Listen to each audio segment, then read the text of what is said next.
Can you check if I can share my content, because obviously I need to do the sharing myself. Yeah, if you could just try sharing now, Okay, we can get started. Let me try. Screen window or tab.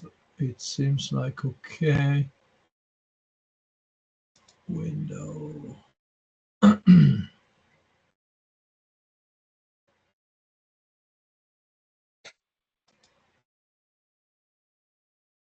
Let me just.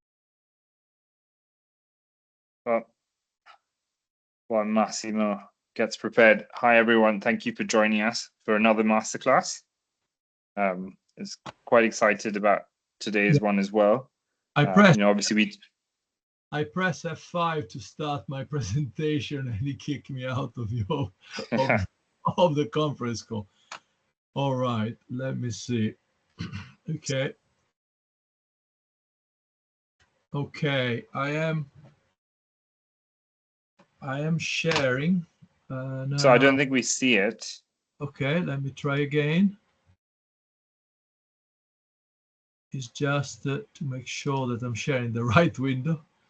Can you see this? Yes. Okay, so that's just screen Oxbridge-AIx lecture, yeah? Yeah.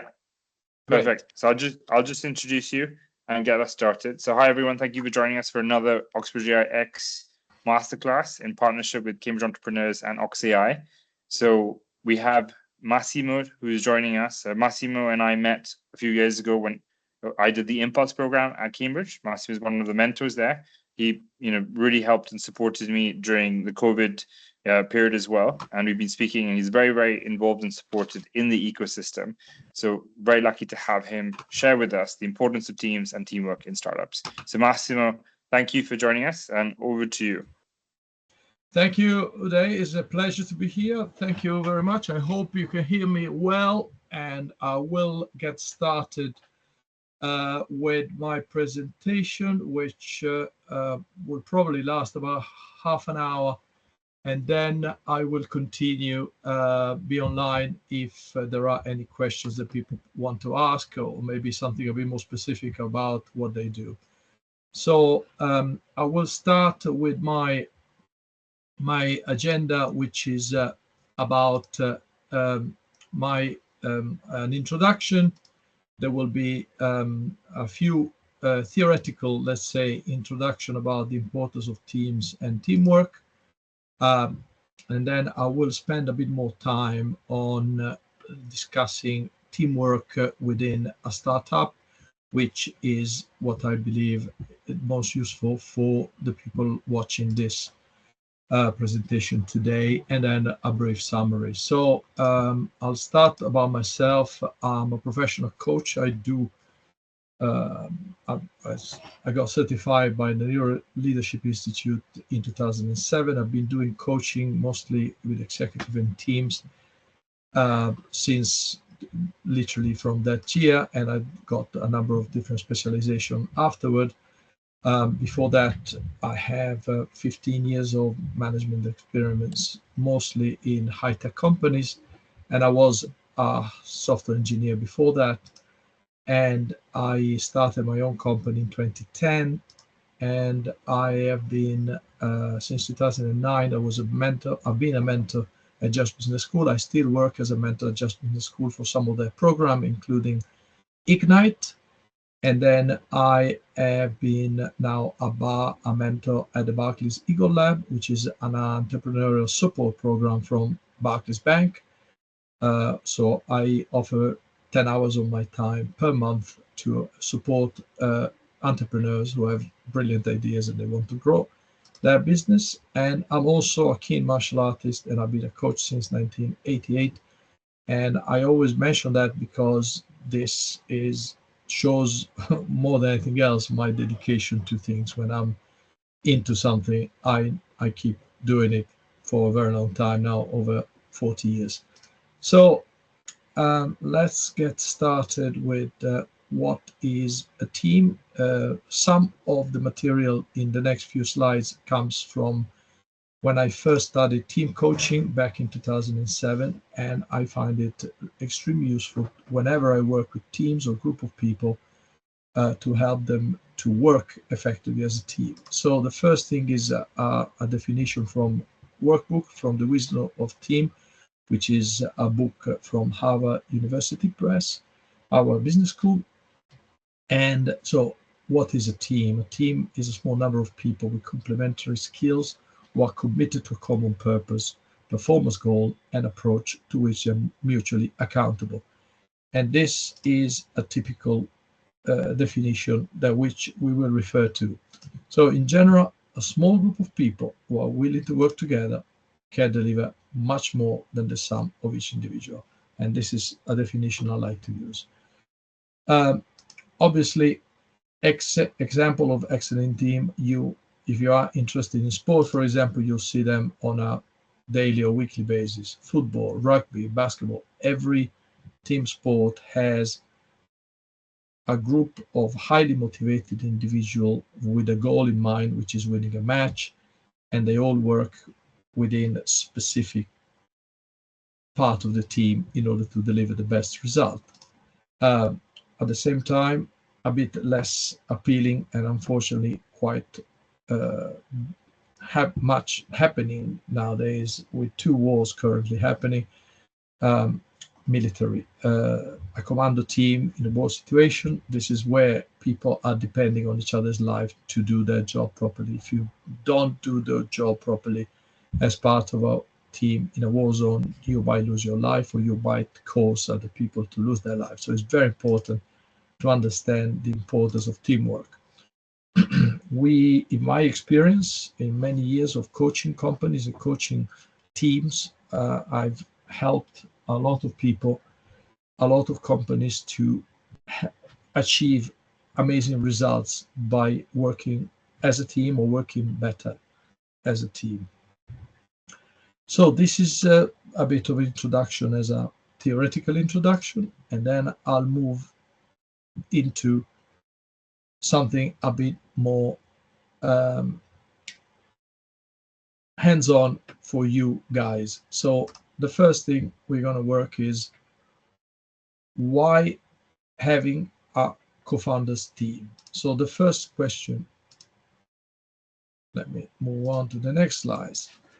So in general, whenever you hear VCs or other investors or angel investors, they always talk about entrepreneurs, but whenever they are talking about investment, they all talk about co-founders teams, more than one person, usually about 3 or 4. And there are very specific reasons. So why should you have a co-founder team? You should have a co-founder team because co-founders ideally have complementary skills. Somebody might be very good at math, and somebody else might be very good at talking to people. Somebody must be a great programmer. Other people might be very good at negotiating. It's very important to have complementary skills, and therefore having a team helps that. Having a team also helps. Running a startup could be an extremely challenging, it can be an extremely satisfactory work, but it's also extremely challenging, and sometimes you have very bad moments. Many people get very close to close down. Many people get very close to lose their business, and therefore having a team of people who are helping you to boost morale and to support each other is very, very important. Working together increases productivity. If you have a shared goal and shared tasks among the team, it helps you to work better. And 2 people or 3 people working together, they will always deliver more than the team, than the individual, than the sum of the individual productivity. Creativity. Sometimes you need very, very creative problem solving. If you are in a startup, if you are working on something which is innovative, leading edge of technology, you're usually exploring uncharted territory. So sometimes there are problems that are not easy to solve. They are not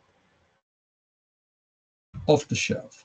So having very a good team of people with different skills will help you to create and be more creative in finding solution to problem. And then here comes again, improve problem solving.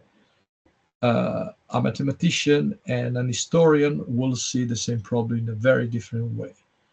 A linguist and a physicist will see the same problem in a very different way. So sometimes having teams who have different personalities and different skills will help you to find solutions that a team of just mathematicians or just linguists might not have.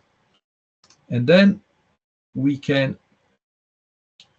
also offer accountability to the team and its members, working together, agreeing together what each of us is going to do will help to ensure accountability. So when you go back to the next meeting, what have you done? What have we agreed you would do? How did it go? And making sure that everybody participates.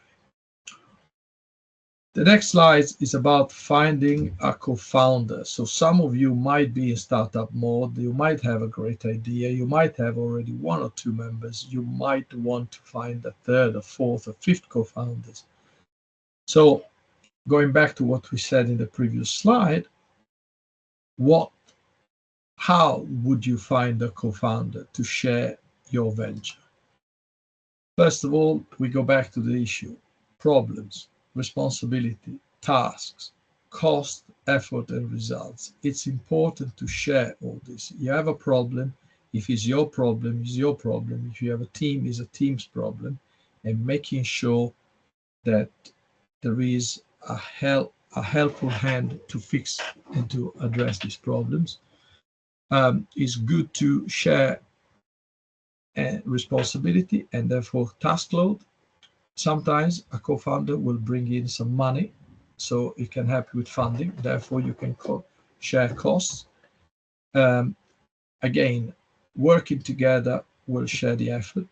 Obviously, if you bring in a co-founder, they will share the results with you. So it's good to have a good way to share such a result. One thing that I like to write, obviously, for the mathematicians out there, what I'm writing down there in the next line is obviously wrong, but it just gives you an idea of what I mean before. So 1 + 1 = 3, or 1 + 1 + 1 = 5. The idea is two people working together as a team, or three people working together as a team, will not deliver just the sum of two people, the sum of three people, but they will deliver a much greater result. Now, the next very important statement: investors invest in teams. I have worked, I shared my time with VCs and angel investors whenever they are deciding whether to invest in a startup. It's the first three things they check is always the team, and the team. So if you are the most clever person in the world, but you are on your own, you might easily maybe create a company and work with it. But whenever you're going to look for investment, these investments will go most likely to teams rather than to individuals.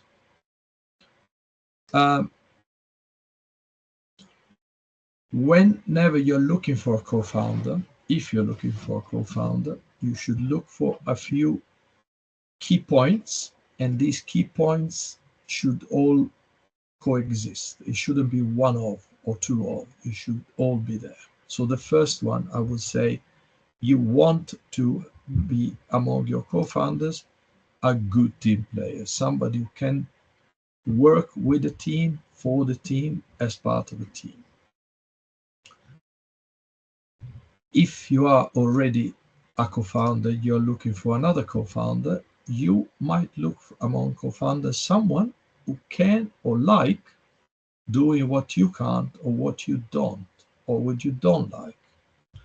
So it's very important that one of you might be good at negotiating deals with a VC if one of you is a great scientist but doesn't really like to talk to people, which is very common in high-tech startups, AI startups. Any startup with a strong scientific content very often has brilliant scientists. Many of them don't like to talk to people, don't like to present, don't like to be negotiated.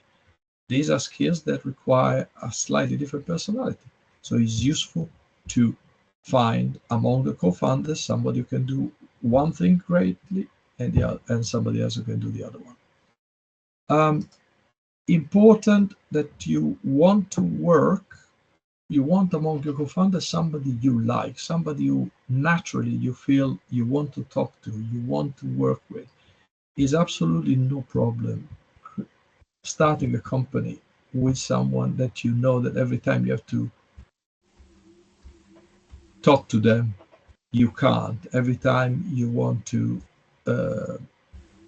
discuss something, you find it difficult. So it's quite important to make sure that it's someone you like. But the fact that you like someone doesn't necessarily mean it's someone you can work with.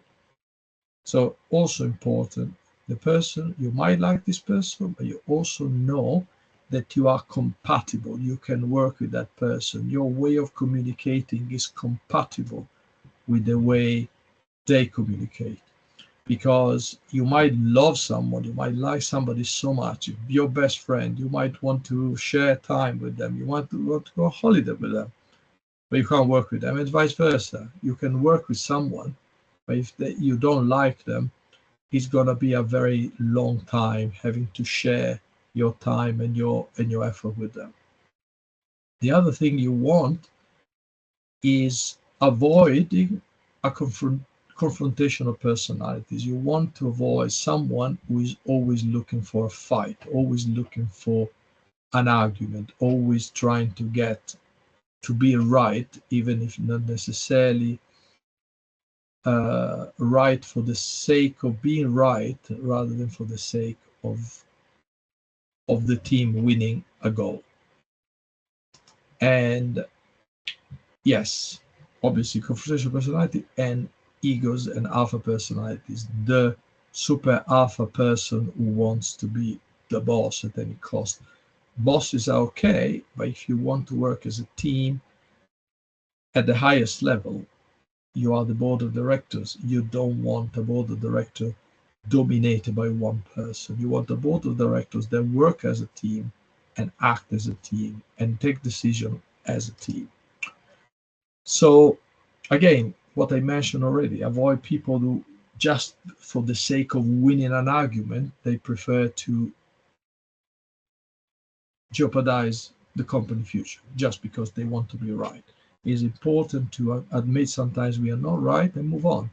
Nobody can always avoid every mistake. The next thing I would suggest is to build from day one, ideally, or from day 5, if you've already started, a strong team culture. And that is something that can be created just by working in the following ways. I once found at the entrance of a company I was visiting, was a Spanish company, so the original quote was in Spanish, but on the main entrance where all the guests were entering, where the visitors were entering, they had this sign carved into a metal plate, and it was saying, "Not in this company, none of us is more important than the rest of us." So it's important to realize that however somebody can be important and can be the boss, the CEO, the owner of the company, or the major shareholder, it's always important to think that none of each individual can be more important than the rest of the company. So in order to building a strong culture, I always suggest to bear that in mind, adopt a clear communication, open communication. Sometimes there are bad news to communicate. It doesn't matter. Bad news caught early can be sometimes saved. The next thing is to have shared goals. Make sure that the goals are team goals. And also very important is knowing that you can trust every member of your team, and every member of your team trusts you and equally respect you. You respect every member of the team as your equal, and every member of the team respect you as their equal. The next one is inclusivity. Make sure that everybody is included, not just the person who shouts louder, because unfortunately it's a very common, it happens in a lot of startups that I've seen. The next thing I suggest, once you have found a co-founder, define what a co-founder looks like, brought the person in, build a strong culture from day one as part of your team, part of your internal management as a startup. I suggest an effective team building, some effective team building strategies from day one. So there are some team building activities which they should be fun. The first time, you should just, there are hundreds, I'm not going to make examples here, but there are hundreds of very simple, engaging team activities which are useful sometimes to reveal certain aspects of personalities. If you just work together, you meet, you work, you go home every day for months, you might not realize how certain people behave in other situations. So some team building activity, it could be a couple of hours somewhere just to see how people behave. It's important whenever there is a recognition or reward to be given, that all victories are team victory. The team has won another battle, or the team has lost another battle. It's always important using a language where we talk about us. We use we and us rather than me and I. And then any problem is a team problem, any fault is a team's fault. We need to embrace every issue as a team's issue, which needs to be fixed. Avoid finger pointing. Do not point, oh, this was your fault, it's all your fault. Obviously, whenever something goes wrong, it could be somebody's fault. And if that happens regularly, then maybe the person who is causing these problems might not be the right person for the team. Sometimes teams need to be adjusted. Some people might need to be removed. But it's important that a successful team continues to work as a team. And as part of your work as a team, you continuously learn and develop how do you work together. The next slide is about making sure that when you start working together, you agree the team's dynamic and you put them in writing. It doesn't have to be a document which you write with a lawyer in legalese or anything else. But it's important that you write down the specifics of how each of you will work by themselves and compared to the team. So who does what? Very important. Who is doing what for the team? And making sure that each of these people who have said they will do X, Y, Z, they do it, and make sure that they're kept accountable. Make sure you agree how and when to communicate with each other, so you know that every key part, every success, every key milestone is achieved, is shared in a simple but effective way, so everybody is aware of what's going on. No silos of information. Those are very bad. Equally, you want to make sure that you have a clear mechanism, simple ideally, where about how all decisions will be taken. Years ago, I was involved in a startup, and the two co-founders we created this co-found with, we agreed that every decision will be taken unanimously. That means if you cannot find a solution, it cannot achieve an agreement on a particular decision, it would not be taken. That means sometimes you have to negotiate a bit harder, sometimes you might need to discuss for longer, but it's important that if you take a decision unanimously, that doesn't need to be always the case. You know that everybody has agreed to go on in that direction, and everybody works very hard to achieve that. The other thing is having also some fallback mechanisms, because sometimes you might not be able to take a decision. If a decision cannot be taken, what are you going to do? How are you going to behave? And it could be useful to have an exit strategy even when a single decision cannot be taken. I suggest having exit strategies for any company. Exit strategy could be when one member leaves. And sometimes people don't just leave because they find another job. But last year, I was involved in a startup, and one of the co-founders, my friend as well, she died suddenly with an illness, which was 3 days. In 3 days, she passed away. So we had to take very, very tough decisions about what to do with the company, because obviously with her left, and we were just two left. With her gone and two of us left, we had to decide to fold the company, unfortunately. So sometimes you have to take very tough decisions as part of a team like this. When the team of the company falls apart, teams fall apart because there are irreparable situations. Companies fall apart because sometimes they run out of money, or they run out of investment, or the idea that they thought was the next unicorn didn't really work, or a large company like Google or Amazon releases a competitor which is stronger or free, and you can't make money anymore. So there are lots of reasons why a company falls apart, and you need to be prepared to say, okay, what are we going to do when that happens? Sometimes you can be lucky. I left this as last because you might be lucky, because sometimes luck has an important aspect, and you have unimaginable success. All of a sudden you sell hundreds of thousands, millions of pounds or dollars per month, and all of a sudden you start having unimaginable success. Or again, the company I mentioned before, Google, Amazon, all of the large ones come and offer you 100 million for your company, $1 billion for your company. What are you going to do when that happens?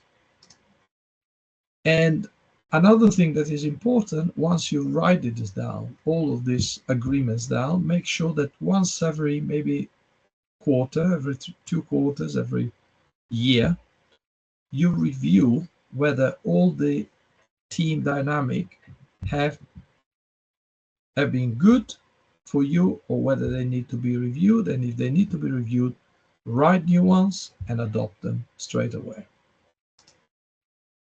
Also, it's important that if you are a team and you show this team collaboration as part of your team of co-founders, 3, 4, 5 people, then when you start recruiting people, you start bringing in maybe 2 or 3 people at a time, 5 people at a time. You also encourage them to work as a team, initially part of the working for the board, and then as the company grow under you, every group of new people get recruited as part of a team. Once we have written the team dynamic, it's important we practice them. So it could be a good idea that when you run a board meeting, if you are the co-founders, different meeting could be chaired by different team members every time. It could be a good idea to get everybody on board and get everybody to get used to chair a meeting and making sure that everybody can do it properly, even if maybe some people are more natural at running teams than others, more natural at running boards than others. It's very important when you are talking to each other as part of a team, and you're part of a team meeting, using succinct, specific, and generous observation, and making sure that you allow the conversation to flow without taking over too much of the time you have available. And it's always important if somebody listen carefully what everybody says. And whenever you are hearing something, it's important sometimes to rephrase what you heard by what I'm hearing is, and say with your own word, because sometimes somebody says something, you understand it, and when you rephrase it, you either didn't get it or they didn't, is what they hear from you is not what they meant. So it's very important sometimes to rephrase what other people are saying. Another important thing as part of a team and running team meetings is having agreed goals for each meeting at the very beginning, and making sure that by the end of the meeting the goals have been achieved. By the end of this meeting, we will decide our current funding strategy, and that's what you want to achieve, and make sure that you don't leave the meeting until, but at the same time keep that in mind as the main goal for the meeting. Then you might discuss other and eventual other issues. And the next thing is to set achievable yet challenging milestones and do regular progress report. Make sure that your team is always on the go and is always running to achieve ambitious goals. I guess I'm preaching the converted, because in general, high tech and AI startups are all people very ambitious and try to get amazing results. However, it's always important to try to think that if we can do something in a year, we should be able to do it in 9 months. And sometimes, I'm not going to use Elon Musk's terms, because sometimes it says, okay, this is our 10 years plan, let's do it in 6 months. I'm not necessarily a believer that everything can be reduced by that amount, but it's important to have challenging goals and try to achieve them. And I would say that as far as this topic it is, I have reached my summary, which it gave you an idea what the power of team and teamwork can do for you. It gave you effective ways to find a co-founder, and gave you a few extra ideas about practicing teamwork. And I would say that's all I have to do and to say about this presentation. I would say thank you, and I remain available for any question you might have. Thank you so much, Massimo. I really appreciate this. My recommendation to everyone, if they ask questions, please introduce yourself and what you're doing. Just also helps the community get to know each other. Sure. Would anyone like to get things started? I know I've got a couple of questions myself.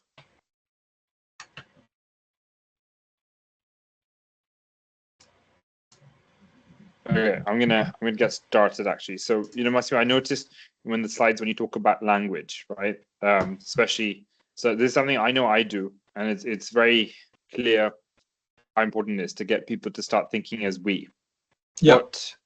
Do you have any recommendations in helping people with that transition? Because ownership over the project, especially if you're not the idea person, can be challenging. Yeah. Well, in general, I mean, there are simple exercises, but they can be done. It's like everything. You have experienced this before, I guess. Everything is about setting habits. Okay, So whenever I work with a client and try to help them to achieve a goal is, I see that my client has achieved their goal when they have created new habits.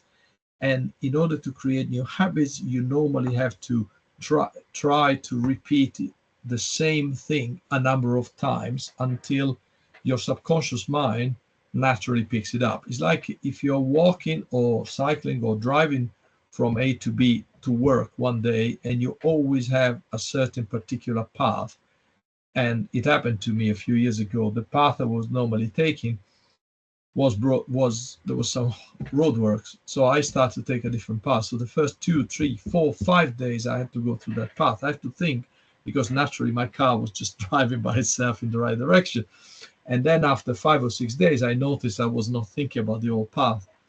The same is about maybe try to write the documentation, put reminders somewhere. Sometimes having all the style sticky notes around the company, or if you have an office, having signs like "We always talk about us," "We always work as a team."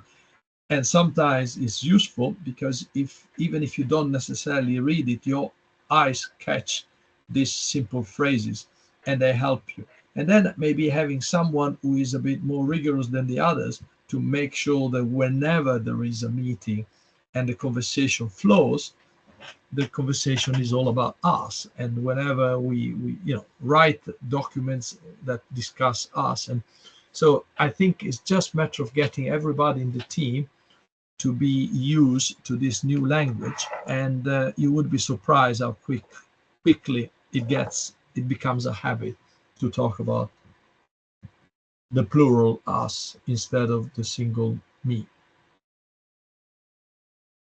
Along those lines, do you mind if I ask a follow-up question?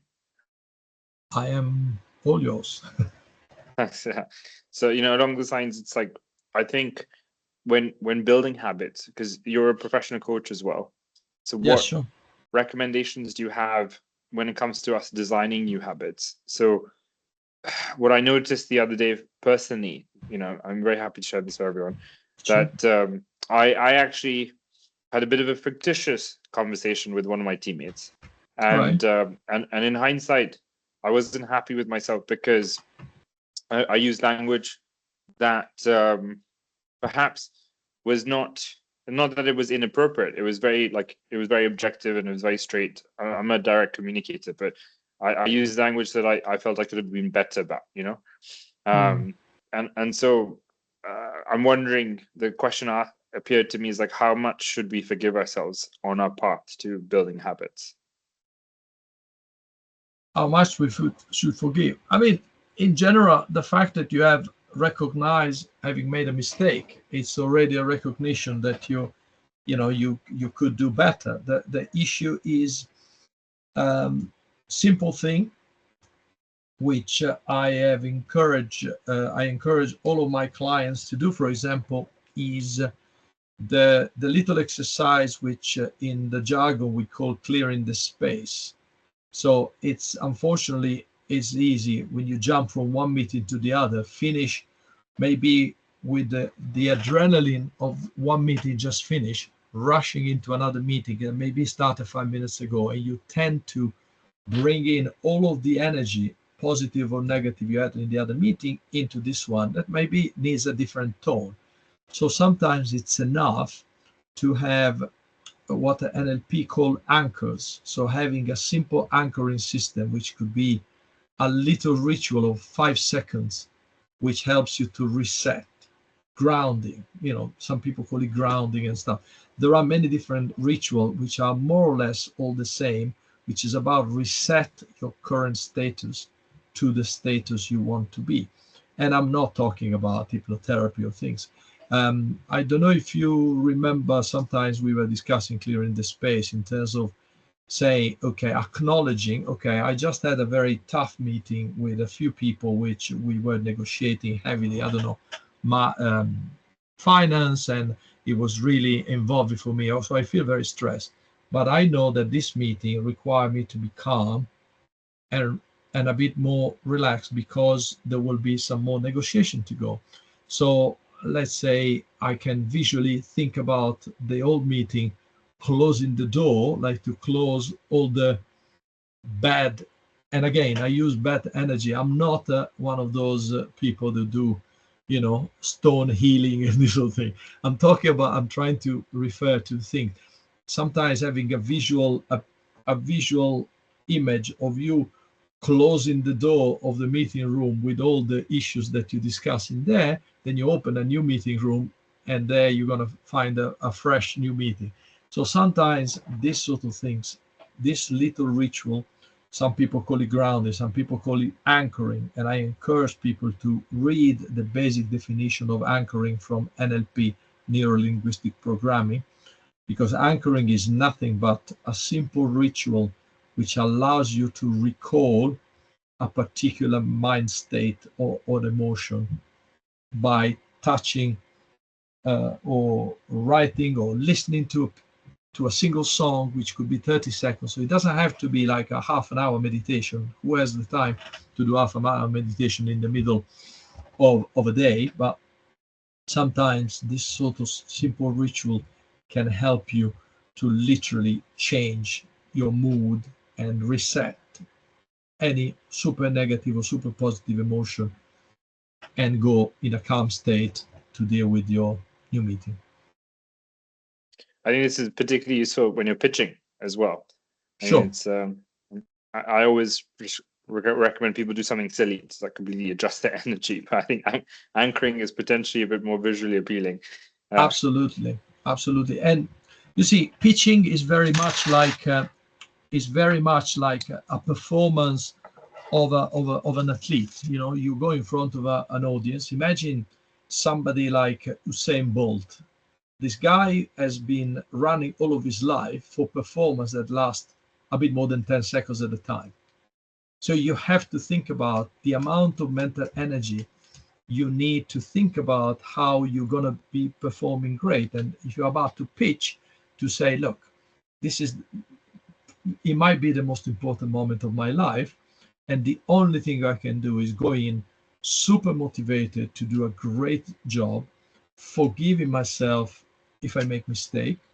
So, ideally, pitching can be the most important moment of your life if you succeed. At the same time, nobody's going to die if it doesn't go well. You're not a surgeon about to operate somebody and change, doing a heart transplant that the person might die. You are going to talk to someone, and that someone might decide to give you money. Yes, of course, you want to go out with the money investment offered, but at the same time, the only thing you can do is be the best obvious you can be for what you've done so far to prepare yourself for that. Thanks, Massimo. When My people pleasure. have questions, feel free to raise your hand or put it in the chat. I'm just going to ask a question on finding a co-founder, because co-founder and teamwork is so important, as you mentioned in your presentation. What do you recommend as some of the questions or things that people should consider engaging with potential co-founders while they do the search in order to understand better team dynamics? Right. When you say question, is a question to people that have already listed themselves, or so? Describe a bit more the scenario. Sure. So I've identified a potential co-founder, right, or someone I'd like to speak to, and I'm trying to get to know them, and so in addition to understanding their interests and other elements, obviously how you work together and their ideas on team. I'm just curious what kind of questions or suggestions you would guide us as we try and build those relationships. Well, I think there are hundreds of possibilities, but I'm gonna in general, if I wanted to, let's say, I'll tell you what I've done in the past myself when I've been invited to this sort of situation, or when I invited someone for the situation. In general, I always explain, if the company is not known, obviously, if it's a startup or if it's an idea, it's a group of people, I would normally say, okay, I have this situation. I'm looking for someone who can help us. Would you be interested? Yes or no? If it's yes, then I would normally meet them for a coffee, either myself and maybe another co-founder, so another member of my team. And we would normally start with a very simple, very informal conversation. What's your background? If I don't know their background, if they are known people, it's easier to check. But if it's another person at your level who might not have a very strong visibility online, I would normally try to check what their background is. I would normally ask very direct questions, very simple but very direct, and see what they reply. And also, and simple direct questions like, why would you like to be part of it? How do you cope with this sort of situation? Do you work well under stress? Because in general, I didn't mention in there because we were talking mostly about team, but being part of a high-tech startup is going to be a very stressful kind of life. So if somebody can be a great person but needs to have a fairly reassuring lifestyle, a fairly comfortable lifestyle, full of certainties and so on, maybe they're not the right person. So again, making sure that they understand what being part of a startup means, understanding what their finance is without asking specifics, but you say, okay, are you comfortable to working maybe for 3 or 6 months at a very tiny salary or with no salary, or can you become part of our team working part-time somewhere else, or can you be part of it all depends really where the team is. If you have already an existing company, you have a few millions of funding in the bank, and the co-founder needs to be a very specific cog in an already existing mechanism, sometimes is more difficult, but it's very specific what you're looking for. If you are two people with an idea, you just need a third person to be the third big wheel in this simple mechanism, then you might want to ask very specific question, because you're going to work very, very tightly with this person, shoulder to shoulder, maybe for years. Awesome. So I'm gonna read James's question, and then after that, Matthew has his hands raised. So James asked in the chat, some previous advice that he'd heard before regarding a startup is that you should keep a day job and develop your startup as a side project for some sort of threshold has been, where it's a no-brainer to scale it. His question is, do you agree with the above advice? If so, is it wise to have a co-founder from the start of this side project, or would you go solo during this time and seek out potential co-founder matches in the meantime, ready for the moment that you're ready to scale? This is a great question. Unfortunately, like all situations, there isn't one size fits all. So yes, it all depends what the startup is about. Okay, if you have a great idea, let's not expand it to the old startup arena. Sometimes I speak to startups who work in pharma. In pharma, the minimum startup size is 10 million, because whatever, if you are trying to develop a new drug, the size are enormous. In AI, if you are a programmer, if you are somebody who has written already a chunk of software who could be useful, who could be already used, then the idea of keeping a job and develop it in your spare time could be an option. However, sometimes, particularly in AI, particularly in very fast-moving technologies, if you have a great idea, and this idea will take you 3 years to develop, there is a chance that even if you don't share it to anyone, that somebody else in a world with 8 billion people might have a similar idea. And if they are faster than you to go to market, they might beat you. And even if you had the idea before, you're not going to go anywhere. So I think it is important to evaluate individual ideas and individual targets. So yes, I have advised dozens of people to keep their day job or do a part-time job make sure that they don't have the anxiety of paying the bills at the end of the month, and so they can concentrate on the startup. But sometimes certain startups might require you to be full on, full time for 3 or 6 months just to get an MVP. So I hope I answered the question, because I don't think there is a single answer that will be the absolute truth. It all depends on what your startup is about. Thanks, Massimo. Massimo, would you mind if I chime in to complement what you said? Yeah, of course. Yeah. So James, interestingly enough, I got asked a similar question last week by someone in the community who has a startup, and they were in an instance where they actually lost a co-founder and they had to start looking for a new one. Right. And so what I recommended to them was not to delay any longer. So they'd done all this work before they got started on their build. But essentially what I recommended is, like, finding a co-founder is like finding a partner, right? It's your primary partner in life, that you will see them and speak to them more than anyone else. And that takes time. So you might spend more time with them than with your actual life partner.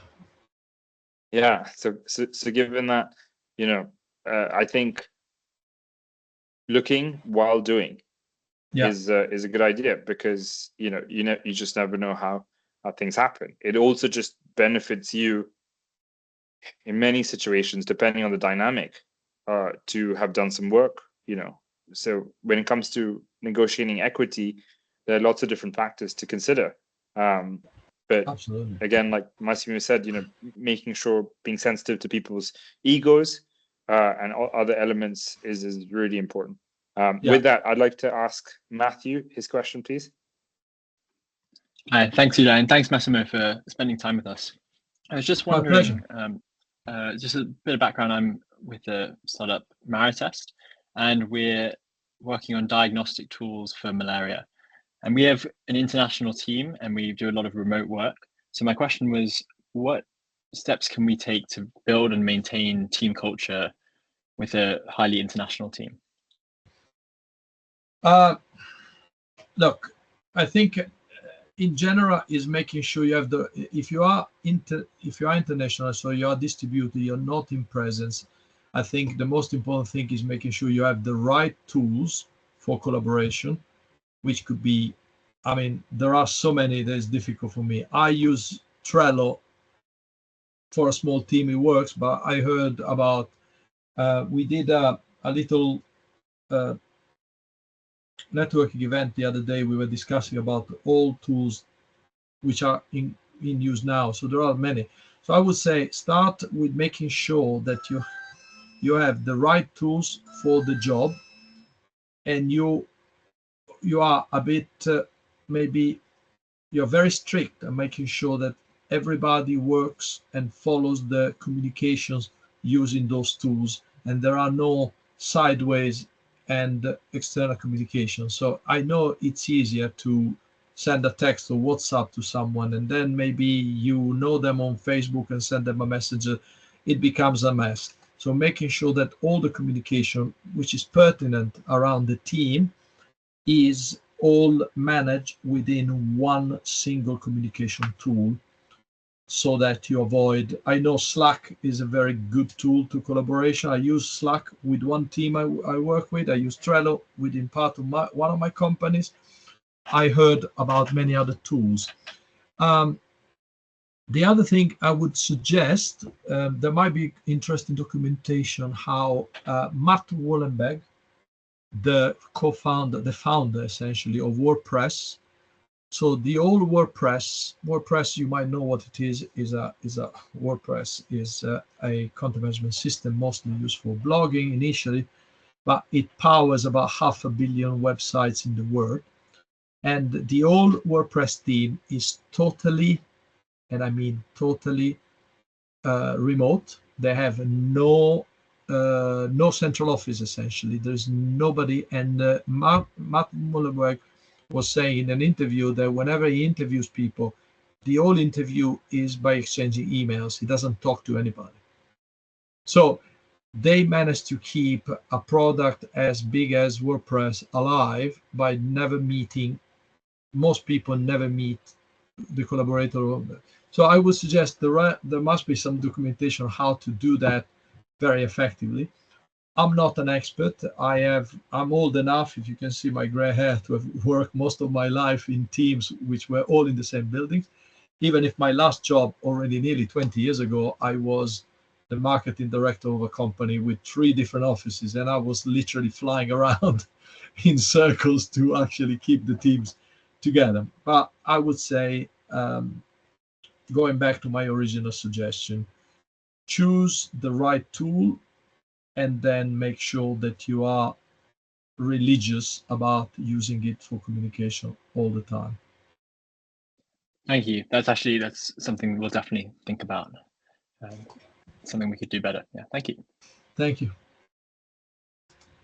Awesome. If anyone has any last question. Or good. Is there any closing remarks, Massimo, that you'd like to leave us with?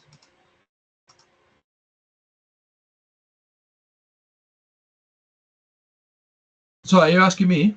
Yeah. If there's sorry. No, I thought you said, is there anything else we need to say?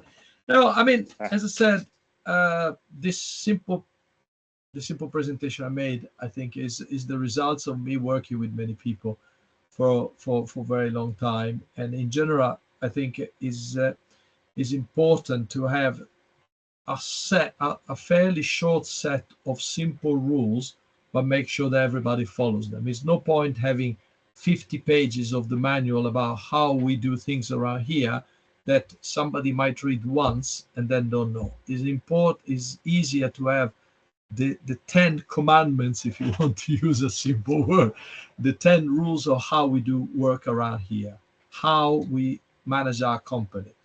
Another interesting example, which you and I mentioned before, Uday, is this James Watt is the co-founder of BrewDog. And I remember once I was watching a documentary about BrewDog, and BrewDog has a very simple list of what it takes to be a great BrewDog team. And they've done an amazing job in creating, within 15 years, a company which has reached 1.2 billion capitalization and has put a new name into a very well-established market, which is beer. So they managed to create a new brand of beer in the noughties, and now they are very successful in 2025. So I would say be rigorous about having some simple rules and adopting them, and keep following them. That's it. Awesome. Ben, did you have a question? Might encourage you to take the plunge and use the mic. So I see you typing.